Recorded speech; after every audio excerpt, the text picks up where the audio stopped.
Hello everyone, welcome back to my channel with your Anupriya ma'am. So today we are going to read about your last chapter, that is Unity is Strength.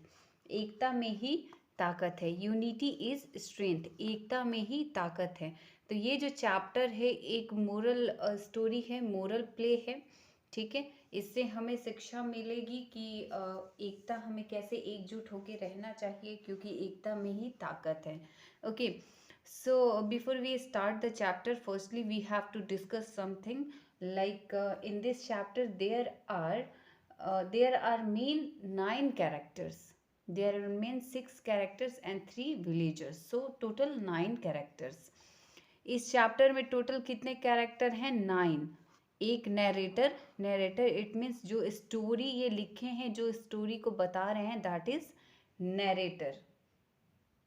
Narrator it means narrator who tells the story, जो कि ये story को बता रहे हैं. Father, mother, एक father और mother रहते हैं, इट मीन्स अ कपल. एक फादर मदर और उनके 3 बेटियां रहती हैं, 3 डॉटर्स, मीरा, सीमा एंड कविता. मीरा जो होती है बड़ी होती है, सीमा बीच वाली होती है और Kavita is the youngest one. Okay, ये सबसे छोटी होती है कविता. और विलेजर्स रहते हैं, 3 विलेजर्स हैं, यहाँ पे 3 विलेजर्स हैं. सो टोटल 1 2 3 4 5 6 और 3 9. तो टोटल कितने कैरेक्टर हैं? 9 कैरेक्टर हैं. Okay. In groups read this play to find out how 3 sisters become friends.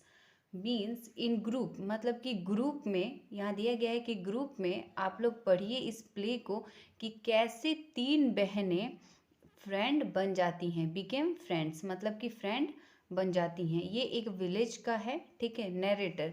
Once upon a time in a little village there lived a couple and their 3 daughters.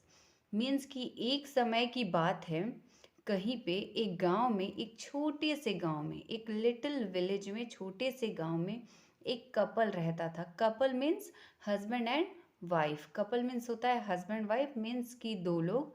ठीक है. The girls, और उनकी 3 बेटियां थी, जिसका नाम मैंने शुरू में ही बताया है, Meera, Seema and Kavita. The girls were strong and fearless. जो भी गर्ल्स थी वो बहुत ही ज़्यादा ताकतवर थी और बिल्कुल भी किसी से डरती नहीं थी. वो एकदम फियरलेस थी, निडर थी. But they were always fighting with each other. लेकिन वो जो तीनों थी वो हमेशा एक दूसरे से क्या करते रहती थी? फाइट करते रहती थी. वो बहुत ही ज़्यादा ताकतवर भी थी और निडर भी थी, लेकिन वो क्या थी? माइंडलेस थी. उनके पास थोड़ा भी मतलब दिमाग नहीं था कि हाँ हम लोग लड़ाई नहीं करें. तो वो तीनों क्या करते रहती थी? They they were always fighting with each other. वो हमेशा एक दूसरे से क्या करती थी? फाइट करते रहती थी. तो वो जब बाहर खेल रही होती हैं तो फादर उन्हें कॉल करते हैं.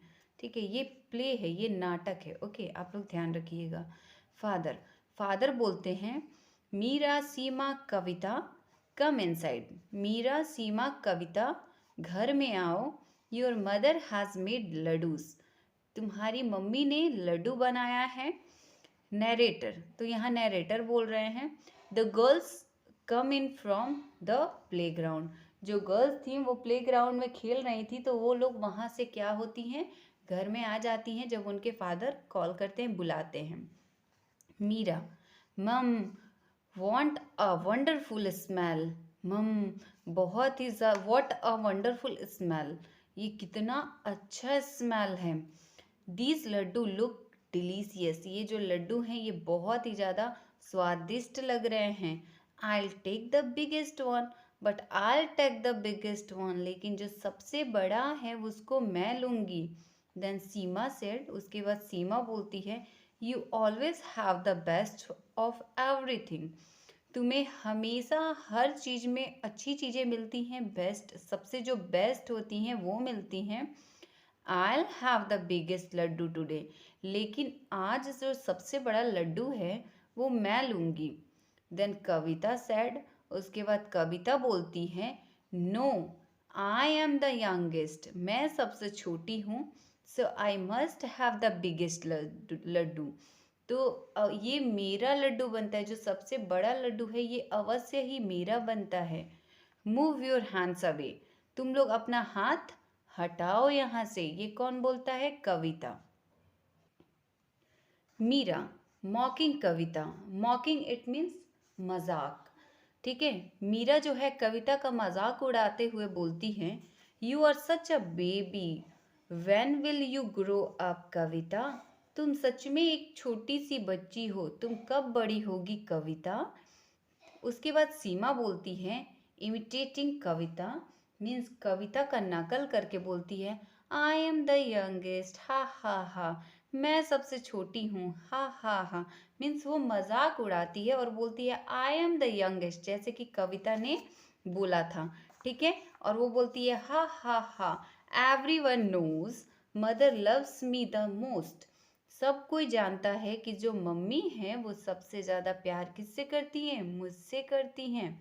देन मीरा बोलती है, oh god, both of you are so silly. Oh god, तुम दोनों बहुत ही ज्यादा ना समझ हो। सिल्ली मीन्स ना समझ हो, बेवकूफ हो। I am the eldest, so obviously she loves me the most, the whole village knows that. तो वो क्या, मीरा क्या बोलती है, oh god, both of you are so silly. Oh god, तुम दोनों ही बहुत ही ज़्यादा ना समझो, बेवकूफ़ हो। मैं सबसे ज़्यादा बड़ी हूँ, तो जाहिर सी बात है कि जो मम्मी हैं वो सबसे ज़्यादा मुझे प्यार करती हैं, और ये पूरे गांव वालों को पता है कि वो सबसे ज़्यादा क्या करती हैं? मुझसे प्यार करती हैं। कविता, देन कविता बोलती है, लेट अस आस्क फादर, चलो फादर से पूछते हैं। Who do you think mother loves the most father. आपको क्या लगता है कि मदर किसको प्यार करती है सबसे ज़्यादा? फादर, पापा। इट्स मी, ये मैं हूँ ना। इज नॉट इट, क्या ये सही नहीं है? Father, our home will be filled with happiness the day you three stop are going over such silly things. तो फादर गुस्से में बोलते हैं कि हमारा जो घर है वो पूरी तरह से खुशियों से भर जाएगा जिस दिन तुम लोग आर्गू करना। इट मीन्स आर्गू मीन्स बहस करना और एक दूसरे से फाइट करना, छोटी छोटी चीज़ों पे, बेवकूफ़ी वाली चीज़ों पे अगर तुम लोग फाइटिंग करना बंद कर दो। No laddoo for any of you until you stop fighting. कोई भी लड्डू किसी के लिए नहीं है जब तक तुम लोग फाइटिंग करना स्टॉप ना कर दो, बंद ना कर दो। Go back outside and play in the shade, जाओ, बाहर जाओ और छाया में खेलो। Then narrator, they go out arguing, वो लोग बाहर चली जाती हैं लेकिन फिर भी आर्गू करते रहती हैं, बहस एक दूसरे से करते रहती हैं। Some villagers passing by see the sisters fighting, कुछ विलेजर्स वहाँ से पास कर रहे थे और उन्होंने देखा कि ये सिस्टर्स क्या कर रही थी? फाइट कर रही थी एक दूसरे से। They stop to find out what the matter is, वो लोग वहाँ पे रुक जाते हैं ये जानने के लिए कि मैटर क्या है। विलेजर वन, तो एक विलेजर बोलता है, the girls are fighting as usual, ये जो गर्ल्स हैं ये हमेशा की तरह अभी भी फाइटिंग कर रही हैं। एज यूजल मतलब हमेशा की तरह। तो विलेजर टू बोलता है, आई वंडर वाई, मुझे जानना है कि ये लोग क्यों फाइट कर रही हैं। तो तीसरा विलेजर्स बोलता है, oh it's just mindless fighting. Oh ये बहुत ही ज़्यादा माइंडलेस फाइटिंग कर रही होंगी क्योंकि ये हमेशा माइंडलेस फाइटिंग ही करती हैं। माइंडलेस मीन्स फुलिस, मतलब कि बिना समझ, बिना बात का वो लोग फालतू के बातों पे लड़ाई कर रही होंगी। They need to learn kindness and generosity. तो वो बोलता है, जो तीसरा विलेजर्स बोलता है कि इन्हें अवश्य ही दयालुता और त्यागशीलता, दानशीलता सीखना चाहिए।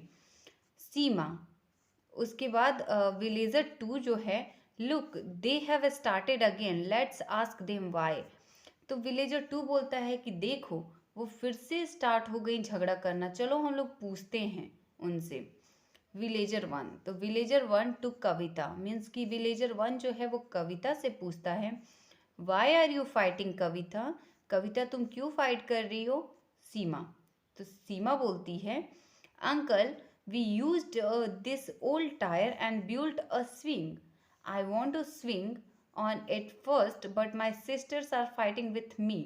तो सीमा बोलती है कि अंकल मैंने एक पुराने टायर से एक झूला बनाया है, लेकिन मैं इस पे फर्स्ट में झूलना चाहती हूँ, लेकिन मेरी जो बहनें हैं वो मुझसे लड़ाई कर रही हैं फर्स्ट में झूलने के लिए। Narrator, the villagers laughed and went on the their way. Villagers जो रहते हैं वो क्या करते हैं, हंसते हैं वो लोग के इस फाइटिंग पे, और वो लोग वहाँ से चले जाते हैं। The parents watch the villagers laugh at their daughters. वहाँ पे कुछ दूरी पे पेरेंट्स खड़े होते हैं, वो लोग देखते हैं कि विलेजर्स जो हैं, गांव वाले जो हैं, उनकी बेटियों पे हंस रहे हैं, और वो हंस के वहाँ से चले जाते हैं। ठीक है। Mother sighing, girls come let's play a new game. Sighing means होता है सांस, लंबी सांस। ठीक है। मदर जो होती है एक लंबी सांस लेती हैं और वो गर्ल्स को बुलाती हैं, girls come let's play a new game. Girls इधर आओ, चलो हम लोग एक नया गेम खेलते हैं। Here I will give each one of you 10 stick. यहाँ पे मैं सबको 10-10 स्टिक दूंगी। You have to break each stick into half. और तुम्हें हर एक, मतलब प्रत्येक स्टिक को आधे आधे करने हैं। The one who does it first will get the biggest laddoo. जो भी फर्स्ट में इसको तोड़ देगा उसको सबसे बड़ा लड्डू मिलेगा। नैरेटर, जो ये कहानी कह रहा है, तो narrator, the girls started snapping the stick in half with in minutes all the stick were broken. अब यहाँ पे नैरेटर बताते हैं कि जो गर्ल्स थी वो स्टार्ट कर देती हैं उसको तोड़ना, और सारे स्टिक को आधे आधे तोड़ती हैं, और कुछ ही मिनटों में सारे स्टिक को वो क्या कर देती हैं, तोड़ देती हैं आधे आधे में। मीरा, आई फिनिश्ड फर्स्ट, मैंने सबसे पहले फिनिश्ड किया है। Seema, don't cheat, mother knows that I finished first. तो सीमा बोलती है कि चीटिंग मत करो, चीट मत करो, मम्मी जानती है कि मैंने सबसे पहले ख़त्म किया है। Kavita, no I was first right father. No नहीं, मैं फर्स्ट थी, मैंने सबसे पहले तोड़ा है ना पापा। Father, the game is not over it, here's a bundle of stick for each of you. तो फादर बोलते हैं अभी गेम खत्म नहीं हुआ है, यहाँ पे सबके लिए एक एक बंडल है, स्टिक स्टिक का एक एक बंडल है। Mother, you can't take the stick out of the bundle, you have to break the whole bundle. तुम लोग इसको निकाल नहीं सकती हो, तुम लोग को एक साथ इसे पूरे बंडल को ही क्या करना है, तोड़ना है। Narrator, mother give a bundle of stick to each of the girls. और मदर जो होती हैं वो सबको एक एक बंडल दे देती हैं स्टिक का। मीरा, ट्राइंग हार्ड, मीरा बहुत हार्ड ट्राई करती है। Oh father I can't break the bundle, it's too hard. फिर मीरा बोलती है कि फादर मैं इसे नहीं ब्रेक कर सकती, इस बंडल को, ये बहुत ही ज़्यादा मुश्किल है। सीमा, ट्राइंग हार्ड, सीमा भी ट्राई हार्ड कर रही है। No way mother, this is impossible. Seema भी बहुत ही कोशिश करती है और उसके बाद से बोलती है ये कोई बात नहीं हुआ मम्मी, ये तो बिल्कुल भी इम्पॉसिबल है, ये तो हो ही नहीं सकता है। Kavita, trying with all her might, Kavita भी अपने पूरी ताकत लगा के कोशिश करती है। No one can beat a bundle of stick, why did you give us such a task. उसके बाद से वो मम्मी से बोलती है इसको तो कोई भी नहीं तोड़ सकता है, आप ऐसा टास्क क्यों दी हैं हमें। Mother, you three are like this stick, तुम तीनों इस स्टिक की तरह हो, इस लकड़ी की तरह हो। इफ़ यू स्टे यूनाइटेड, अगर तुम लोग यूनाइटेड रहोगी, no one will be able to harm you if you don't stick together, everybody will laugh at you and trouble you. अगर तुम लोग ऐसे ही यूनाइटेड रहोगी तो कोई भी तुम लोगों को हार्म, क्षति नहीं पहुंचा सकता है, कोई भी तुम्हें नुकसान नहीं पहुंचा सकता है। और अगर तुम लोग इस स्टिक की तरह साथ में नहीं रहोगे तो सारे लोग तुम्हारे ऊपर हंसेंगे और तुम्हें परेशान करेंगे। Narrator, the three sister finally understand the power of unity, they stop fighting and start helping each other. soon they become the best of friend। ठीक है, तो नैरेटर बताते हैं कि फाइनली वो लोग पावर ऑफ यूनिटी समझ जाते हैं कि यूनिटी की क्या ताकत होती है, और वो लोग फाइट करना उस दिन से बंद कर देती हैं, एक दूसरे की हेल्प करने लगती हैं, और वो बहुत ही अच्छी दोस्त बन जाती हैं। तो ये चैप्टर से हमें ये शिक्षा मिलती है कि हमें हमेशा यूनाइटेड रहना चाहिए हमें, क्योंकि यूनाइटेड जो है वो बहुत ही पावर है। ठीक है, अगर हम लोग यूनाइटेड रह के कोई भी काम करेंगे तो हम लोग को कोई भी हार्म नहीं पहुंचा सकता है। इसीलिए we should always be united, हमें हमेशा यूनाइटेड रहना चाहिए। So it's your chapter, hope कि आप लोगों को ये समझ में आया होगा। Unity is strength. Thank you everyone.